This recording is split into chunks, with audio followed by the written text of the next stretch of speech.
ఇదే కడప జిల్లా ఒక వ్యక్తి రాజకీయాల్లోకి వచ్చారు. రాజకీయ ముసుగుల్లో బీసీలని నాశనం చేశారు, హత్యలు చేశారు. అధికారంలోకి ఒక్క ఛాన్స్ పేరుతో అధికారంలోకి వచ్చి మరి బీసీలందరినీ తన ఇంటి బంట్రోతులుగా మార్చే ప్రయత్నం చేశారు. అతను ఒక డేరా రెడ్డి, ఒక ఉన్మాది కిమ్ రెడ్డి, ఒక మహమ్మద్ గోరి అని చెప్పక తప్పదు. అతను హిట్లర్ మాదిరి మరి పరిపాలన చేసి బీసీలందరినీ కూడా నాశనం చేయటమే కాకుండా బీసీ పథకాలన్నిటిని కూడా రద్దు చేయడం జరిగింది.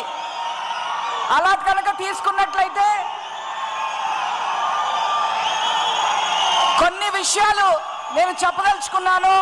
మరి స్థానిక సంస్థల్లో 24% నుంచి 34% వరకు రిజర్వేషన్లు తీసుకొస్తే, నారా చంద్రబాబు నాయుడు గారు బీసీ వర్గాలకి రిజర్వేషన్లు తీసుకొస్తే, మరి గత ప్రభుత్వం బీసీలకి నాయకులు అవ్వటానికి వీల్లేదు అని చెప్పి 1600-800 మందిని నాయకులు కాకుండా చేసిన ప్రభుత్వం గత ప్రభుత్వం. అదేవిధంగా నారా చంద్రబాబు నాయుడు గారు చేతి వృత్తులకి మరి ఆశాజనకంగా ఉంటుందని ఆదరణ పథకం తీసుకొస్తే దాన్ని నిట్ట నిలువున రద్దు చేసిన ప్రభుత్వం గత ప్రభుత్వం. అదేవిధంగా నారా చంద్రబాబు నాయుడు గారు బీసీ కార్పొరేషన్ రుణాలను మరి అందరికీ ఇప్పిస్తే మరి ఆ రుణాలన్నీ రద్దు చేసింది గత ప్రభుత్వం.